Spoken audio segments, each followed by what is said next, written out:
Yes, Acharya. It's easy. Yes.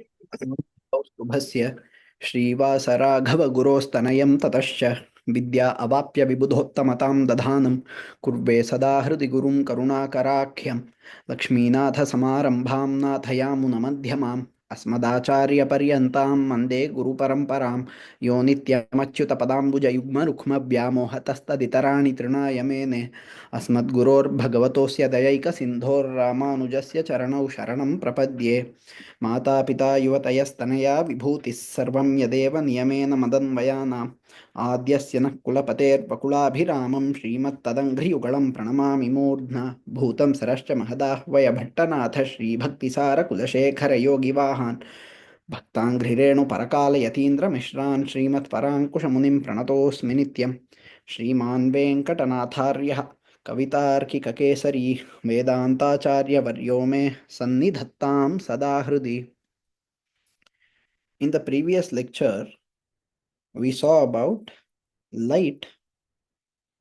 Predominantly, we saw about light. Then we also saw about objects that are shiny. For example, shiny metals.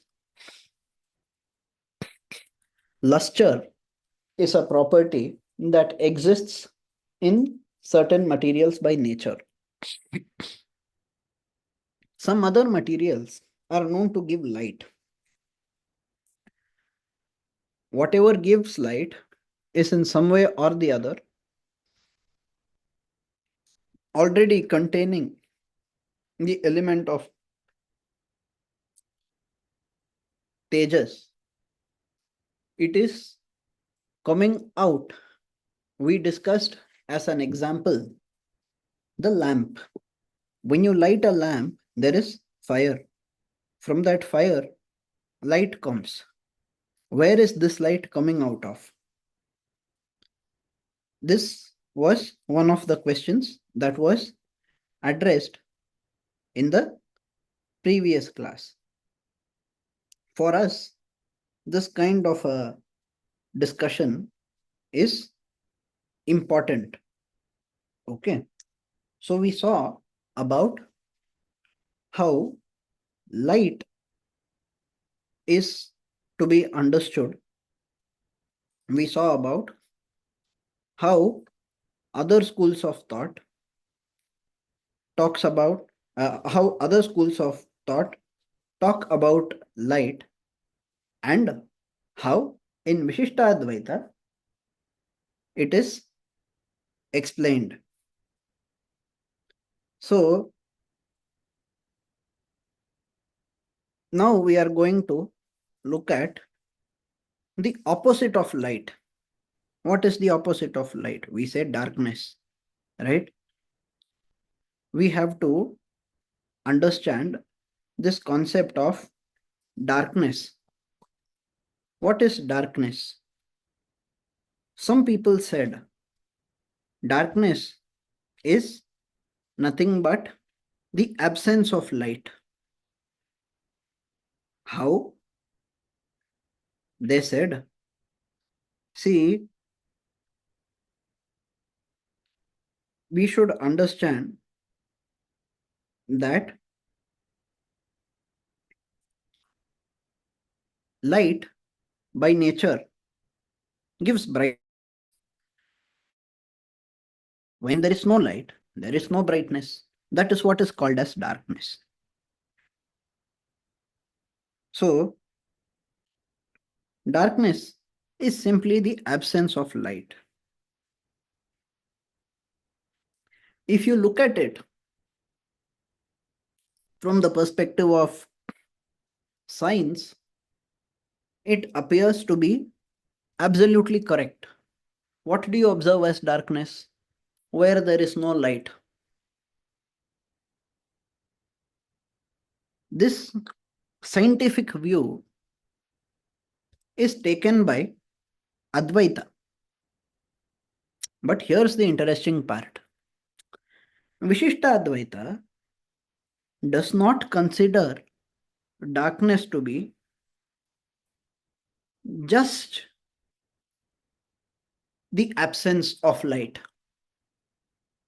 This is a big topic. In universities, when there are courses on the different philosophies. For example, you are studying as your branch Nyaya or maybe Vishishtadvaitha, maybe Advaita, doesn't matter. One question that often comes is to discuss the dravyatva of tamas. We are going to discuss that today.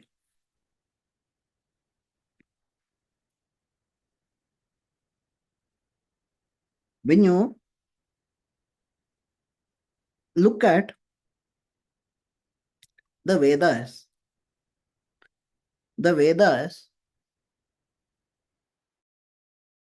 at some point talk about 8 types of prakriti and 16 types of vikara. Vikara referring to transformation. So there are 16 transformations, 8 prakritis. In this way, it is described. But prakriti is supposed to be only one. If you look elsewhere in the Veda, you might not see these kinds of numbers. It is one prakriti that undergoes vikara and becomes so many, right?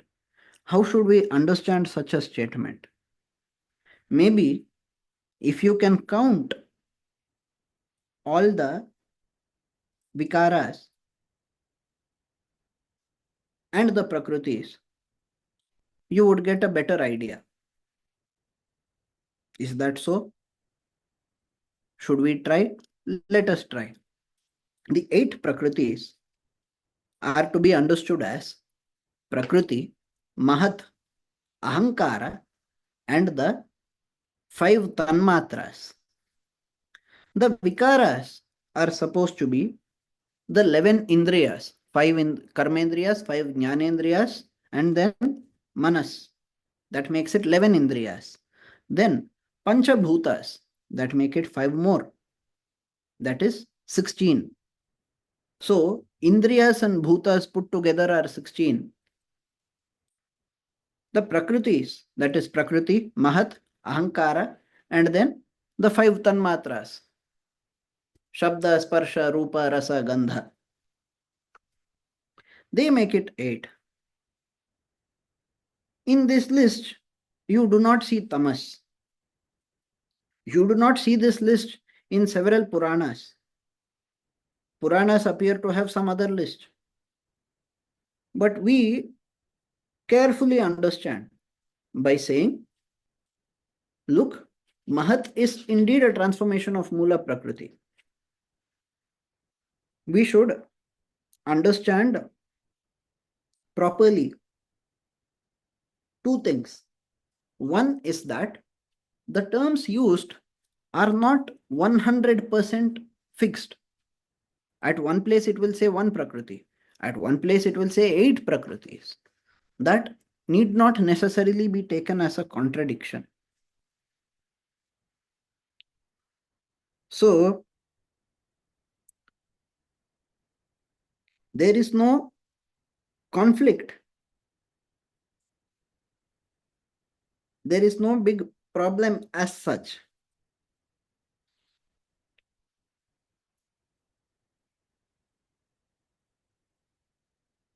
Now, in this list of 24, we do not see tamas. Isn't it a problem? It is not a problem. How is it not a problem? It could be argued that in Panchabhutas, what did we say? In Panchabhutas, Agni, instead of the word Agni, people often use the word Tejas, correct? Prithvi, Jala, Tejas, Vayu, Akasha. That makes it 5. Remember when we discussed Panchikarana, we discussed about this. But now, the absence of Tejas, that is all there is to darkness, right? a lot of people felt this way. But the school of logicians, the school of Nyaya, disagreed. They said, no, no, you are wrong. Tamasaha dravyatvam asti. There is indeed dravyatva for tamas. How? They said, indeed, there is something called tamas because it exists independently. It is differentiated from other things. You are able to perceive it. And then, on top of it, they said it should be classified as a padartha. And that is padartha is what? Material reality. And one more thing they added, saying if darkness is to be considered as just an absence, then how do you understand the gradual removal of darkness? Let us say there is sunrise. When the sun rises, darkness is removed gradually and not instantly, right? If you could say there is some intensity of light, then as the intensity of light increases, the intensity of darkness decreases. So at some point, darkness and light are both there. There is light, but there is also darkness. How could it be possible? This was the argument used by the ancient Tarkikas. Today, with the advent of science, when I say advent of science, I mean advent of modern science, we know that light has a wave particle duality, right? So, light at the macro level behaves like a particle,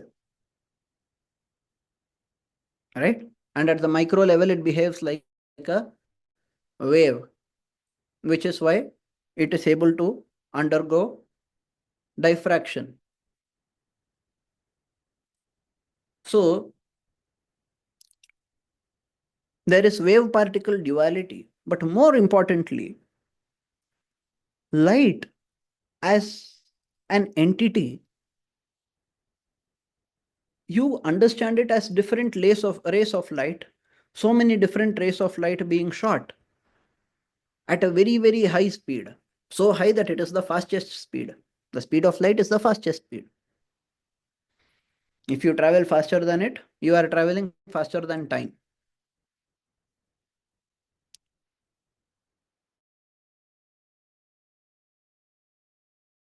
At that speed, so many rays are coming. Where they haven't come, there is darkness. Where they have come, there is no darkness. That is how we should understand. This is the scientific explanation. Okay. But we have some important things to understand with regards to this darkness. That is what we are going to see today.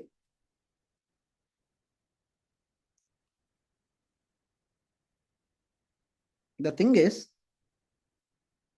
darkness, which is otherwise called as tamas,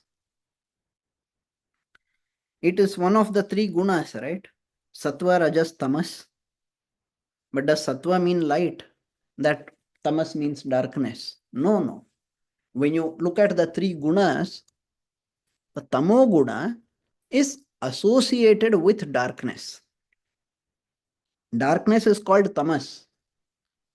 The guna associated with darkness is called Tamo guna. They are not absolutely one and the same. As an example, when we look at Tamoguna, oh, he is an evil person, he has Tamoguna. This food is stale, It is bad for health. Therefore, it will give tamoguna.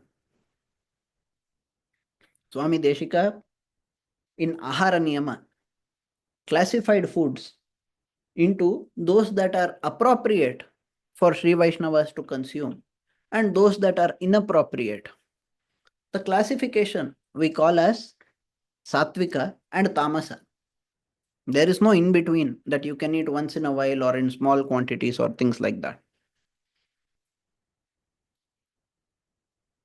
So when we say tamoguna, sometimes we refer to laziness, sometimes we refer to evil nature. These are all associated with physical darkness. So physical darkness is not the complete and lone definition of the word tamas. We have to understand that. So once we understand this much, we would be able to move on to understand darkness in specific. Now, in this slide, when I say tamas, I am referring to darkness and not that tamoguna. Keeping that in mind, let us discuss about the existence of tamas. Does it really exist? Advaita said it does not exist. Nyaya and Vaisheshika said it exists. Vishishtadvaitha and Dvaita also said it exists. Sankhya also said it exists. What is the difference between all of these? Advaita does not accept the existence of tamas per se. There is only one ultimate reality, Brahma Satyam, Jagat Mithya. Therefore, tamas is not Satya. When I say Satya here, I am referring to Paramarthika Satya. We have discussed Paramartha, Vyavahara, all of that. Okay. If you look at darkness, I can feel it, right? So can I call it Vyavaharika Satya? Anything that is perceived comes under Vyavaharika Satya, right? I go inside a room, the light is switched off. I try to see, but I am unable to perceive. What do I understand it as? I understand it as tamas. So can I call it Vyavaharika Satya? Advaita Vedanta said, no, you cannot call it even Vyavaharika Satya, because what you are experiencing is not the presence of darkness in Vyavahara, but the absence of light in Vyavahara. There is absence of light in Paramartha as well. But in Paramartha, the absence of light is not experienced. There is nothing to experience. There is Nirgunatvam. In Vyavahara, you are experiencing, but what are you experiencing? You are experiencing the absence of light. Since it is an experience, but it is not even real in Vyavahara, it would count as Pratibhasika Satya. This is how Advaita Vedanta explained darkness. Let us look at some other school for a change. We always discuss about Advaita when talking about Vishishtadvaitha. Let us discuss Sankhya. Sankhya does not acknowledge a separate dravyatva for light. Oh, sorry, for darkness. What does it say? It says this is a guna of Prakriti. This is a property of Prakriti. This is what Sankhya says. Now,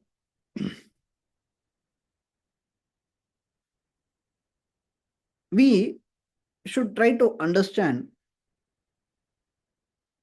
that as per Sankhya, this tamas is not an independent dravya. In Vishishtadvaitha, it is a modification of Prakriti that makes it different. Okay. But aren't you going against science, where Advaita, Shankara Bhagavad Pada, was born several centuries before Bhagavad Ramanuja?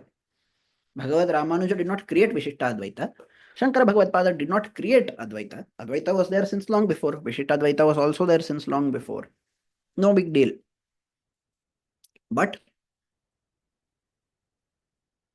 when Shankara Bhagavad Pada had already given a scientific view, why should Bhagavad Ramanuja or any other Sri Vaishnavacharya for that matter differ and disagree? Of course, difference and disagreements and debates have always been part of Sanatani culture. But that does not mean that you differ in view out of blind rejection. There should be some logical basis behind any kind of difference of opinion. So, what is the logical explanation? The explanation is in the definition of dravya.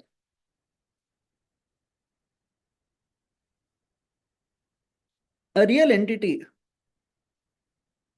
is that which is perceivable in some way or the other. If there exists something that can never ever be perceived in any way, then how would you know its existence? Anything and everything that exists is believed to exist only because of pratyaksha, of anumana, or of shabda. I see something directly. I see a laptop in front of me, and therefore I know that a laptop exists. I reason out and say the sun exists even though it has set. That's fine. I say Swarga exists. I have not seen it. You have not seen it. But I believe Swarga exists because the scripture says so.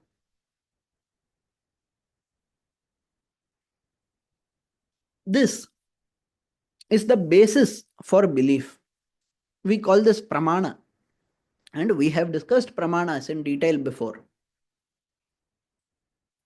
So, is there any kind of independent perception of tamas?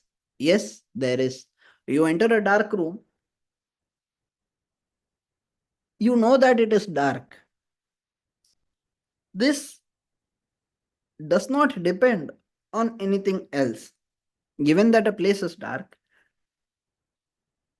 is it perceivable or not? It's perceivable, clarified then and there. It is real and tangible.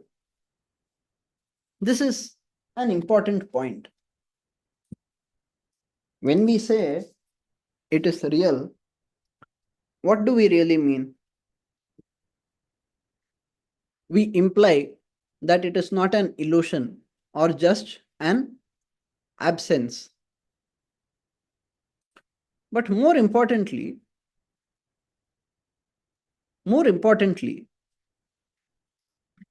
it counts as bhava.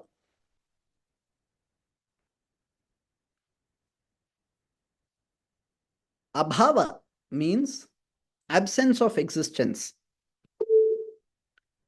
When there is absence of existence, there is nothing perceivable.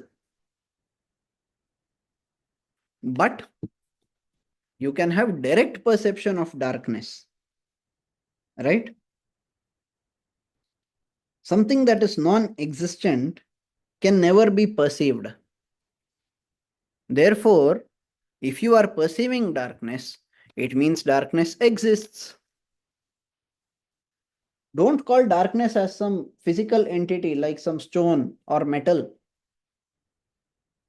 Talk about it as a real existing state of being. As a state of being, darkness exists. Okay, it exists as a state of being. That's fine. But what do you gain by saying that it exists? All that we needed, we have understood by saying that it is non existence, right? All that is needed is understood by simply calling darkness as the non existence of brightness. Where there is no light, there is darkness. What is wrong in saying that way? Why do you want to say that it exists? You're saying, yes, it is independently perceived. You are saying it, you are able to infer it. You are saying that it is real. Why should you call tamas as existing? What do you gain from it? The gain is in ontology. It is not in science, it is in ontology. It is quite similar to how dreams are explained. Bhagavad Ramanuja says dreams are real. Dreams are real? How could dreams be real?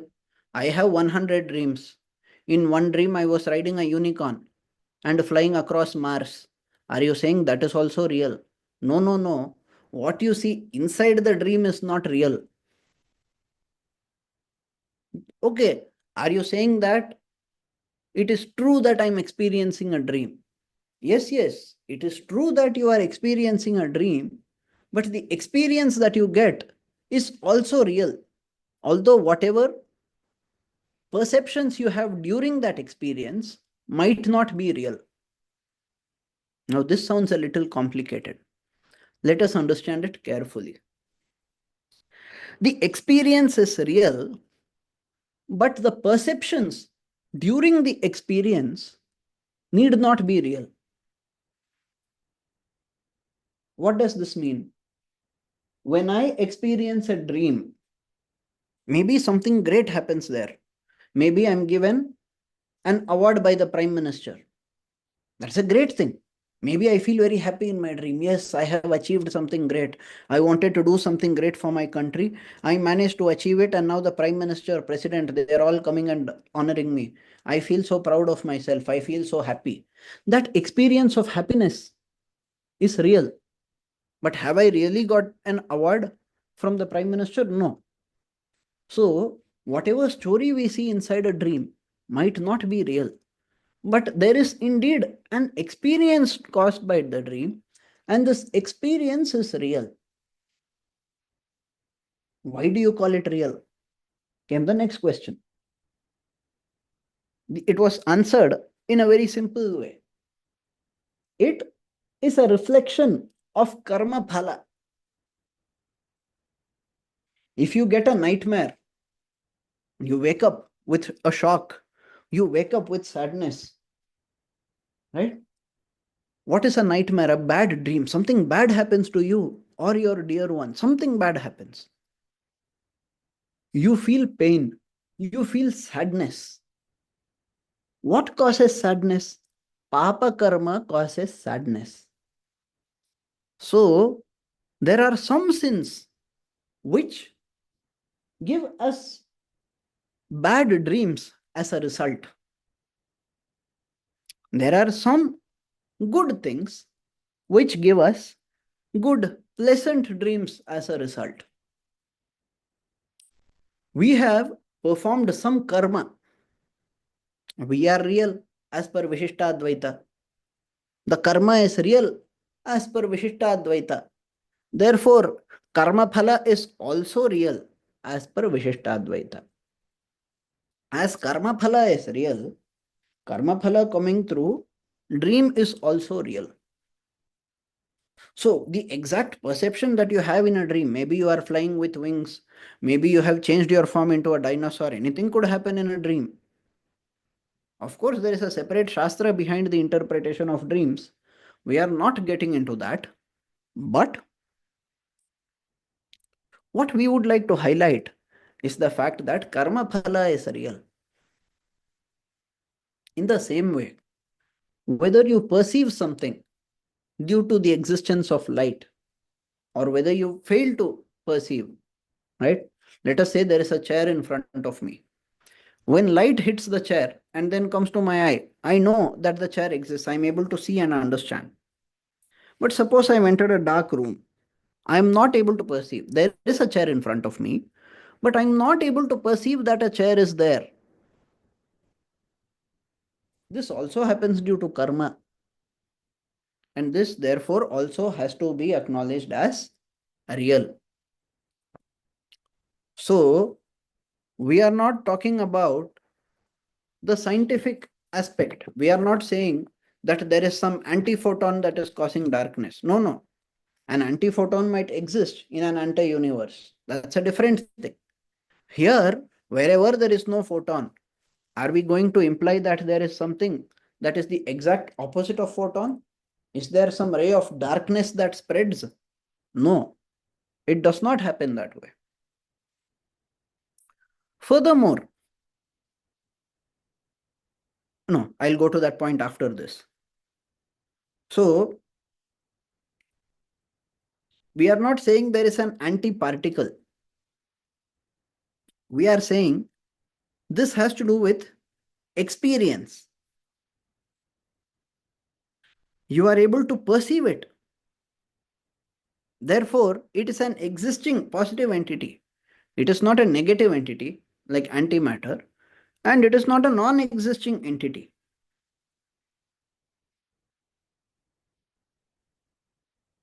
It is, at the end of the day, affecting you in some way through karma.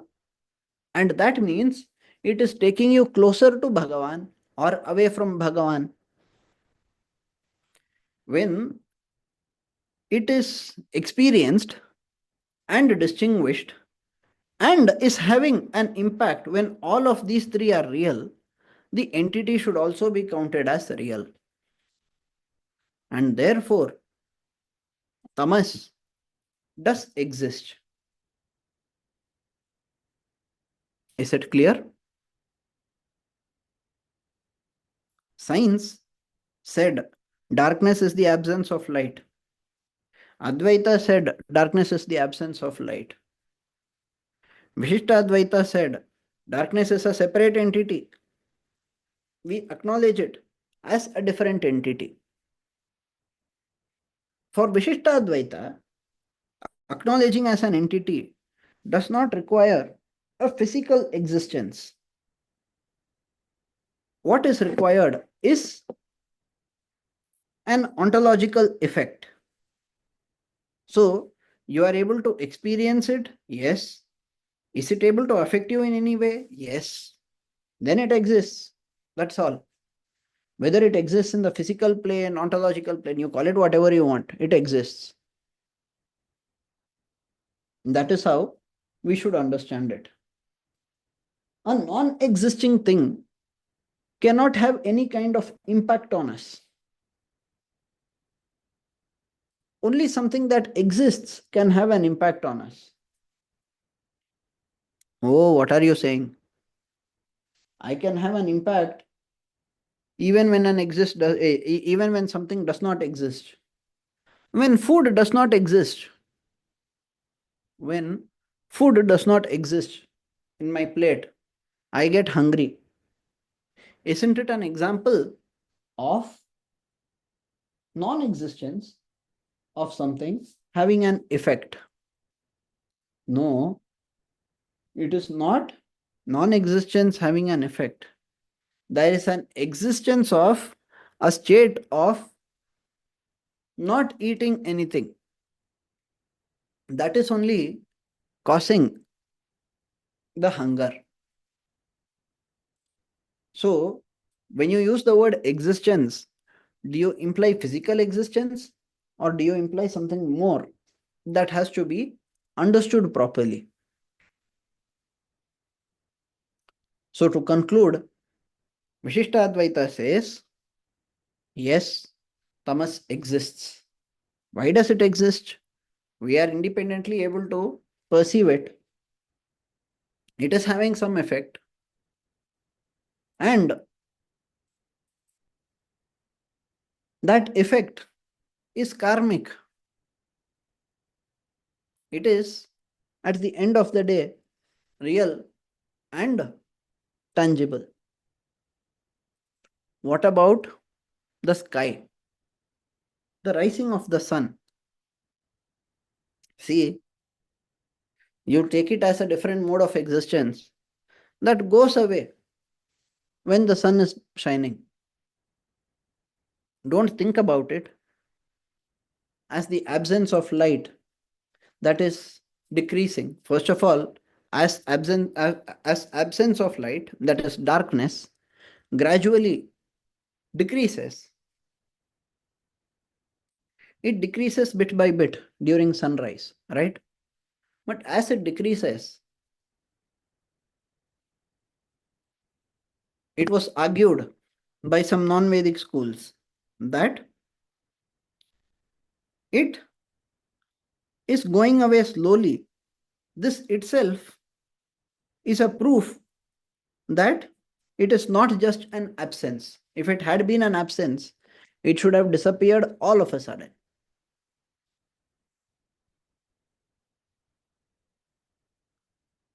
But darkness does not disappear all of a sudden. The sun has to rise for a few minutes to remove darkness completely. This is important. So, the approach that you are having and the focus that you are having decides whether you call it an existing entity as a dravya or as a state of existence in which certain entities exist.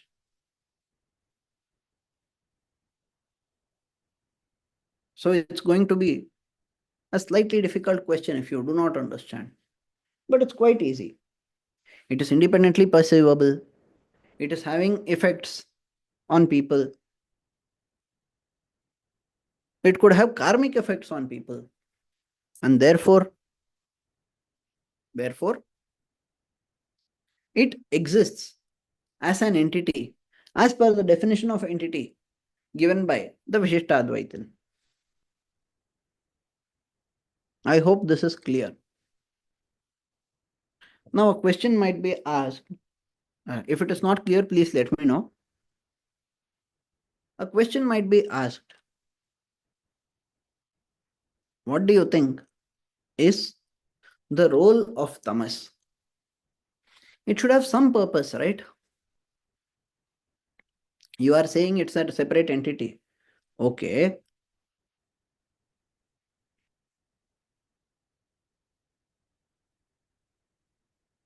What has Bhagavan created tamas for? It should have a purpose. What is the purpose of this darkness? Why should it exist? Since we said we are not talking scientifically, we are talking ontologically, they ontologically asked us, what is the purpose of existence of darkness? What is it meant for? Well, we know through the Shastras that it indeed exists. The Shastra has said so.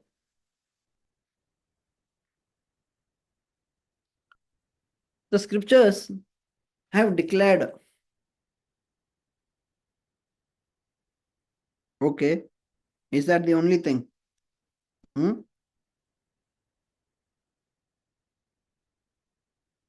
Tamas is responsible for ignorance. Lack of knowledge gives ignorance.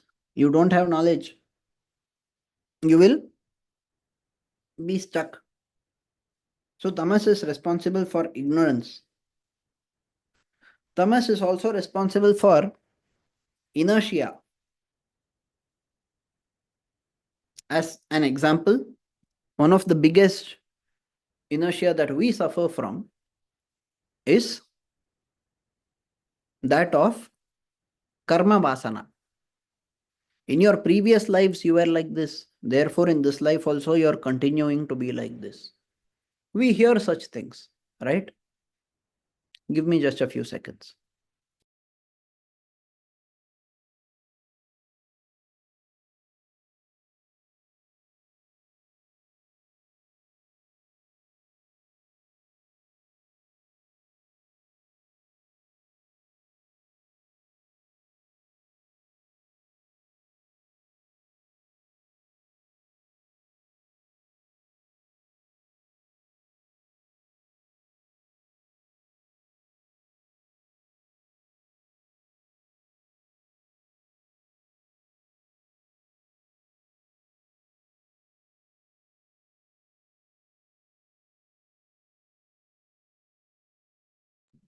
So, as I was saying, there is indeed purpose. Whatever we say, tamas is associated with, right? Tamas is associated with ignorance, that is, lack of knowledge. Visually, lack of knowledge comes when there is no light and there is, as a guna, tamoguna is also responsible for inertia, about which we just discussed. There is one more thing that could happen when you have lack of knowledge. What is it? You could have the wrong perception. Absence of any perception is one possibility.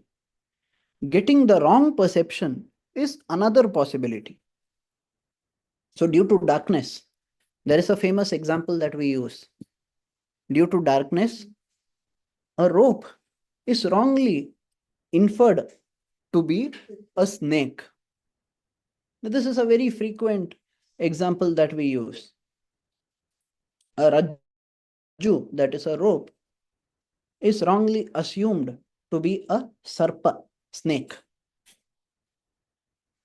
Why does it happen? There was no light, right? In absence of light, you should not get any perception. No. There was light at some part, at some other part, there was no light. But somehow, it is not lack of knowledge, but lack of correct knowledge that has happened. So, there is an incorrect perception. This incorrect perception is associated with what? Tamas. So, tamas has a purpose. If you don't get any perception, or if you get an incorrect perception, what causes it? Papa karma. In the dark, I was unable to climb the stairs. I fell down. Why? Some papa karma I would have done long back, because of which I wasn't able to see. There is a real snake. I think it is just a rope. And I go near that poisonous snake. What is making it happen? Papa karma. There is only a rope. I think of it to be a snake, and therefore I get scared. It does not come and bite me, but I still get scared, thinking it is a snake. What causes it? Papa karma. Karma is causing our experience of ignorance. Karma is causing wrong, false perception. Therefore, there is a karmic reality. The experience is real because karma is real. And therefore, tamas is also real. This is the conclusion of Vishishtadvaitha. Now, if you have any question in this regard, please feel free to ask.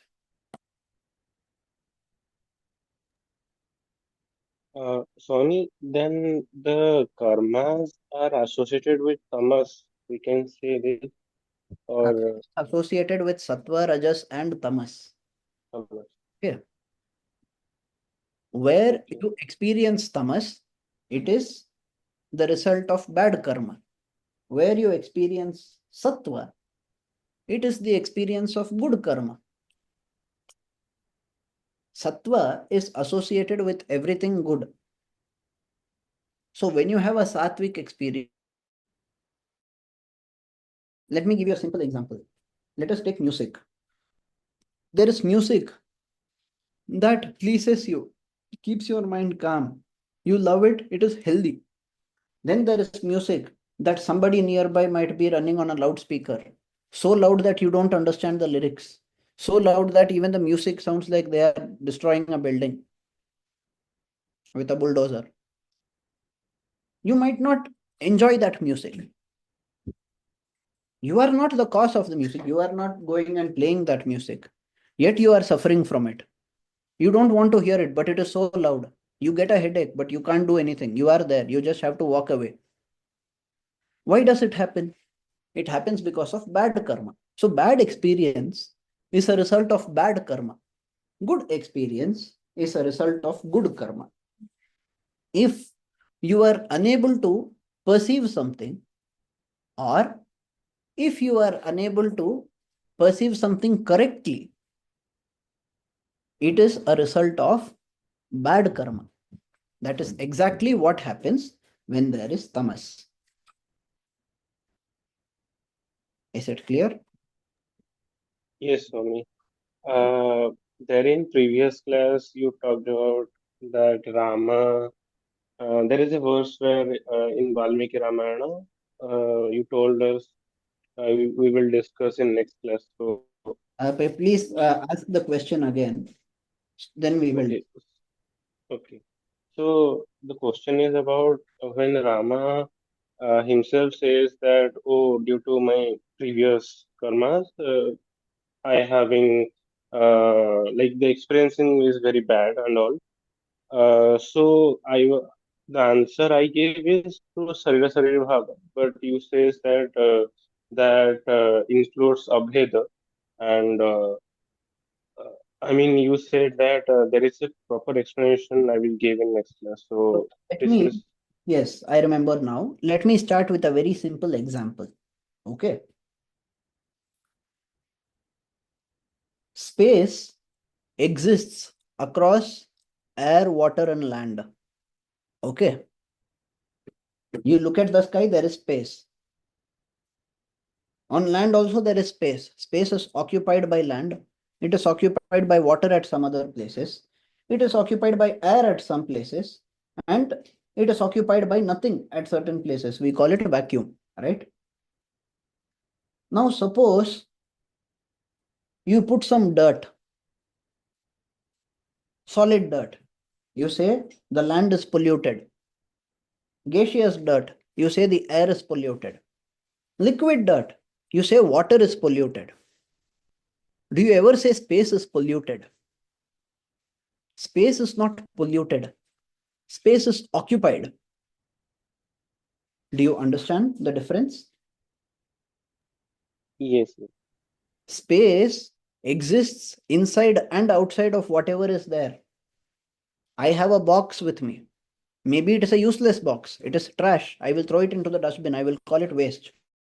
Space exists inside and outside of it. Space has not become a waste. That box is a waste, but space is not a waste. Right? When we say, oh, I'm wasting so much space, it simply means I am not using any proper matter to occupy that space. Space does not go waste in reality. Space is never wasted. We think there is waste, but there is no such thing as wastage of space. Look, there is so much land, nothing has been grown here, all this space has been wasted. No, it is not space that has been wasted. It is land that is there, which is already occupying the space. That land is not producing crops for you. It is not generating some rent or revenue for you, and therefore you are calling it waste. The space has not been wasted. Do you understand? If you call space as a waste, will you throw away the space? Space cannot be thrown. If you change whatever is there, uncultivated land, you start growing crops. Has the space changed? No. The space will be the same whether or not the land is productive. For our ease of use, we say the space is going waste. This space has been polluted and so on. Do you understand? Space never gets polluted. Why am I talking about space? Bhagavan is also like that. He is omnipresent. He is everywhere. That means the same Bhagavan who exists inside the temple is also inside the dustbin. Does it mean Bhagavan is polluted? No, he is not polluted. That same Bhagavan who exists inside a good person also exists inside a bad person. Does it mean that Bhagavan is gaining some punya of the good man and papa of the bad man? No. He does not experience anything. Namam karmani limpanti, says Krishna in Bhagavad Gita. Karma does not affect him. Okay. Karma does not affect him at all. He is not bound by karma. Therefore, Bhagavan says in Gita, Janma karma cha me divyam. My birth and activities are all divine. They are not similar to that of you, O Arjuna. You are born because of karma. You have some past karma that needs to be dissipated. Therefore, you are born. I do not have any past karma. I do not incur any new karma. I am not bound by karma. For me, everything happens by will. Sambhavami Atma Mayaya. Okay. He decides and therefore he comes. So he is not affected by the karma. You say Bhagavan is Sarva Shariri. He is having everybody as Sharira. Therefore, when people do sins, Bhagavan has to suffer. No, Bhagavan does not suffer. Bhagavan does not suffer for our sins.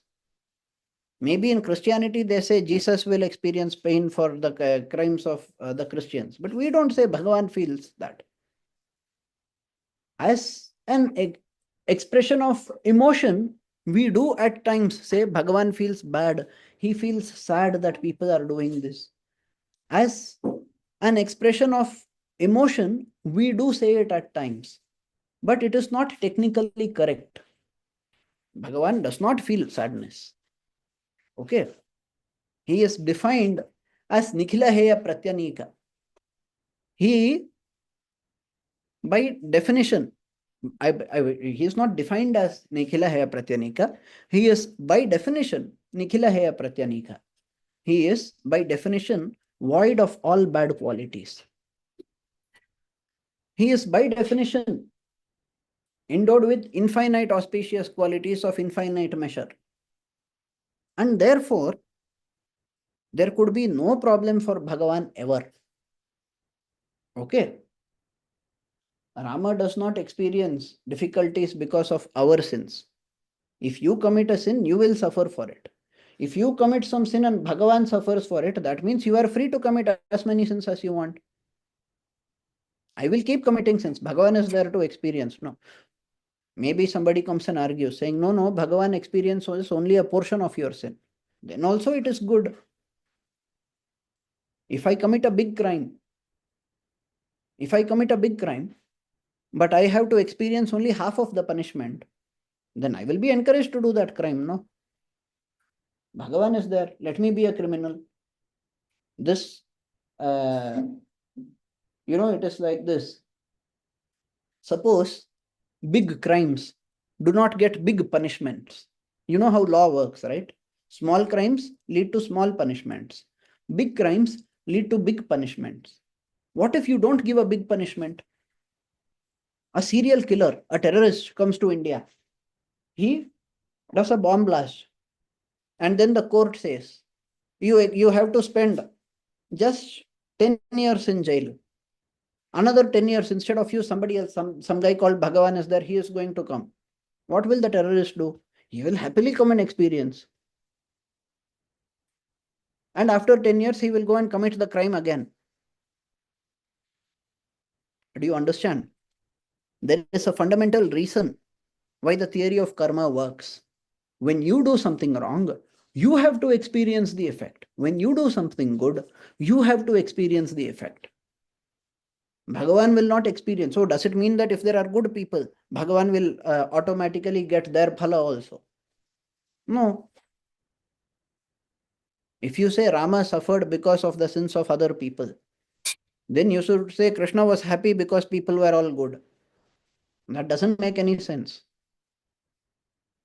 Is it clear now? What you said Yes. is logically incorrect, and if assumed to be true, it would show Bhagavan as imperfect, a person who is bound by karma, and so on. All of these are wrong. Bhagavan is not defined that way. He is not like that. Okay. So he is Sarva Shariri. That does not mean that he is affected by it. Like space. Space is not affected. Land is affected. Like solid liquid gas affected. How many other more states of matter are there? They are all affected. Plasma, boson, Einstein, condensate, and there is one more, right? They might all be affected, but space by itself is not affected. Just like that, Bhagavan is all pervasive. He is not affected by any of these. This is a statement clarified by Vedavyasa in the Vedanta Sutras. Okay. Yes, Swami. So how can we understand this verse then? Which verse? The when Rama says that he has some previous karma and all, like in Aranyakanda. He is only, see, he is pretending to be a human. How do you understand the fact that he is born? Can Bhagavan ever be born? He is always present. He doesn't have a beginning. How did you understand the statement in Balakanda when it said that he was born? How did you understand the statement when it said that he grew up? In the same way you understand. So all in all those places, how do we explain? We say Bhagavan was not born. He is pretending to be born. Right? Isn't that what we say? Yes, yes, In the exact same way, he is not bound by karma. He is pretending to be bound by karma. He is trying to live like the perfect human. But human will always experience happiness and also sadness. That is what he is trying to show there. He is trying to say, because of my past bad things, I am suffering. He does not suffer. That's as I said in Bhagavad Gita, he has said, Namam Karmani Limpanti. Does it mean Rama is different and Krishna is different and Krishna is superior to Rama? No, nothing like that. Rama is only Krishna. Krishna is only Rama. He, by so choice, can experience anything. By choice, he can come in the form of a fish. By choice, he can come as Rama and pretend that he is separated from Sita and he is suffering from the separation. In fact, he never separated from his consort. She is always there in his Vakshasthala. This statement, this is clarified by Parashara Maharshi. From Vishnu Purana, we know that she is always there with him. This bodily separation, this feeling of separation, oh no, I am separated from my wife, that is a feeling that ordinary humans will get. Bhagavan, who is everywhere, who is omnipresent, do you think he could ever be separated from anyone? He is everywhere, no? But there, when he pretends to be restricted by shape, when he pretends to be restricted by the form of Rama, he has to pretend a lot more things. Is it clear? Hence, yes, Valmiki said, Samudra iva Gambhirya. Govinda Raja in his commentary, Bhushana, his commentary of Ramayana, he says, Bhagavan has so many auspicious qualities, but he hid all of them. Gambhirya does not refer to courage alone. It could also refer to the property of hiding your auspicious qualities. Just like how the ocean hides several jewels, pearls, and so on underneath, in the same way, Bhagavan, when he came as Rama, he hid several of his auspicious qualities.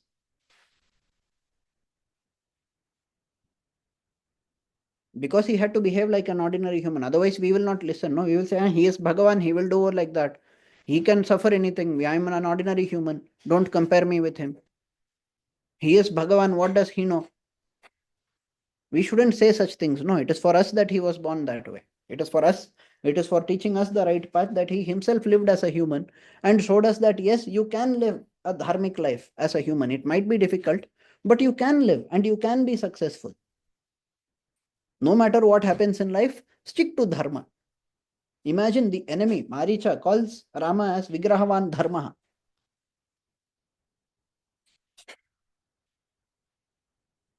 So he set us an example. For that, he came in human form. Okay. Yes, Swami, How I did he understand. come in? Now, don't ask, oh, but how do you then explain the statement of Valmiki Ramayana where it is said that he came in human form because Ravana had to be killed? Well, why did Ravana have to be born? Because Jaya and Vijaya had to be cursed. Why did Jaya and Vijaya have to be cursed? Because they spoke rudely to the rishis. Why did Bhagavan allow even such an incident to happen? When Sanakadi rishis were spoken to in a manner that they did not feel as appropriate, why did Bhagavan let it happen at the first place? All of this was his Leela. Okay. Yes, Swami, I understand. Thank you. Acharya Arun this side. Acharya, regarding this tamas and the light, what you said about, so whatever the little understanding I have about it based on your talk. So what about a blind person, born blind? He doesn't know a light, nor he can define the darkness also because he doesn't know the light, so he cannot define the darkness. See, a person who is born blind or born deaf or born crippled, what is the explanation for such things? Why is a person born with defects or deformities? Maybe based on karma or whatever. Like that. That's all. It is a karmic result. But when you are talking about ontology, and that is ontology is like how can you explain in ontology that this karma you are bringing in ontology? Yes, I will explain why. Okay. See, ontology is not just about the study of what exists, it is the study of the relationship between different things that exist. Okay. This relationship is established by using the theory of karma. Why am I the son of a particular person who I call as my father, and not the son of, for instance, the person I call my grandfather, or the person I call my neighbor, or the person who is living across the globe in some other country?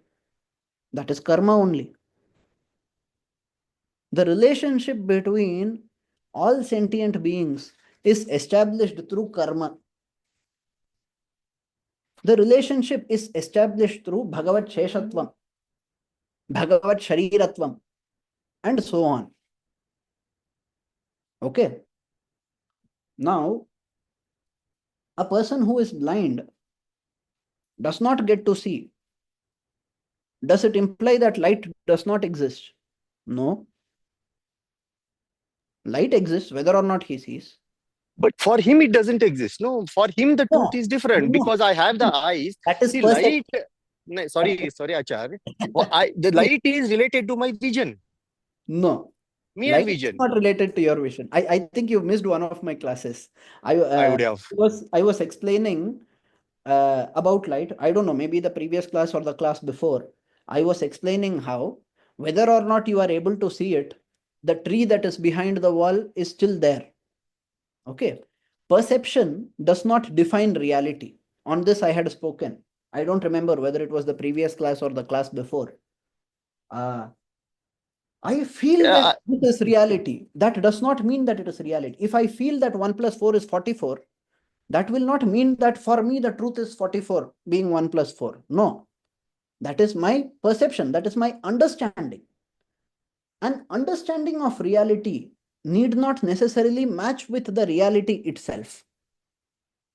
That is why the word reality exists, right? Reality is that which is correct. A perception of reality could be correct, it could be incorrect also. You are a human being. I could perceive you as an alien. Will it make you an alien? I could perceive you as a person who has wings and who can fly and who can sit on top of aeroplanes while planes are flying. I could be a madman perceiving nonsense like this. That will not be reality. That will be my dream. That will be my imagination. Imagination should not be equated with reality. Is it clear? There was one guy who imagined himself to be Krishna. According to him, he was Krishna, but he was not. He called himself Vasudeva. He attached 2 hands to himself and said, look, I also have 4 hands like Krishna. Do you know the story of Paundraka? It is correct, correct, Srimad Bhagavatam. correct. According to him, he was Krishna. No, how can you say he was not Krishna? No, no, he was not Krishna. He was a fool. He thought he is Krishna and he behaved like Krishna. But what happened? The truth came out that he is not Krishna. That is all there is. Then the definition here, like, sorry if I'm taking long time, Achar, but what happens, the definition of reality changes according to the situation and No, according to the scripture, or no, reality is a absolute. reality is absolute. If definition keeps on changing, as long as the different definitions match each other, there will be no problem.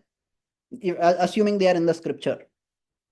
There could be matching incorrect definitions or matching correct definitions. If there are contradictory definitions, there is a problem with the definition. If I define a cat as something that is born to a dog, there is a problem with my definition only. It is not a problem with the cat. The cat is there. The cat will be a cat only. But I cat am is also defined by somebody that this is cat. no, no. The reality of the cat does not depend on who is defining it. That is the difference. Okay. The difference is that a person who is defining does not. What do you understand by definition? Definition is a clear, distinctive description. Okay, try to understand this. Definition is a clear, descriptive description. Okay. So a person who defines a cat is actually trying to clearly describe the cat. That is all. Okay. Ideally, the definition has to be correct. Therefore, when you take the dictionary and it defines one word in this way and defines some other word in some other way, you are to assume that the definitions given in the dictionary are correct. But all definitions are not correct. Plenty of people make stupid definitions. Just because they make stupid definitions, if you say, oh, the reality is also different because his definition is different, no. A stupid man will define incorrectly. The scholarly man will define correctly. Do you understand the difference? Yeah, like if I understand the scholarly man's definition, the way he's written it, then I am correct. And a stupid person writes his definition according to him, that is correct. It means there is no right definition at all. Like what again? It No, comes like there what is is the right. No, definition of a scholar no, no, then? no. According to him, it is right. But his Correct. according itself is wrong. No. Then who will decide that it is wrong? I am saying wrong means that is my That, definition of his definition. there is absolute reality. You are refusing to accept that there is something called absolute reality. No, I'm According, not understanding. There I, is, yes, I understand there is. no, But no, no. what is that? I'm Listen not trying to completely. understand. Listen completely. Then only you will Yes, understand. yeah, yeah, yeah. Sir. Listen completely. See, first you need to acknowledge that there is some absolute reality. Yes. Second, you need to understand that the absolute reality need not necessarily be perceived correctly by everyone. When you understand that the absolute reality need not be understood correctly by everyone, you will understand that some people will understand it correctly, some people will understand it incorrectly. When people understand it incorrectly, their incorrect understanding would lead to incorrect definitions. Those incorrect definitions would not change the absolute reality. Oh, but how do you know who is correct? He is defining this way, he is defining that way. How do you know he is correct? If you ask in that way, we say the answer is in pramana. Taken multiple classes. I have explained pratyaksha, anumana, Pratyaksha upamana, Pramana Anumana. Yeah. upalabdhi, Okay. and shabd. And how in Vishishtadvaitha the pramanas are classified into 3 and not 6. I have on that lectures have already been conducted. Okay. Yes, yes. Done, Achar. Thank you so much, Achar. Pramana defines the reality. It defines the reality but does not create the reality. Remember this. Definition does not create anything. Definition describes. That's all. Definition does not create. Yeah, yeah. What is there, it defines. Yes, that's all. What is there, Yes. it describes. Don't say definition Yes. defines. That will take you into a circle. Okay, okay. Thanks, Achar. Okay. Any other question?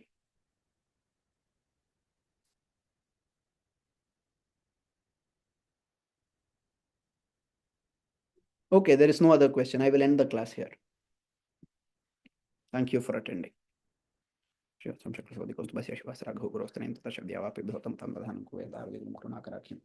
कवितार्किक सिंहाय कल्याण गुणशालिने श्रीमते वेंकटेशाय वेदांत गुरवे नमः।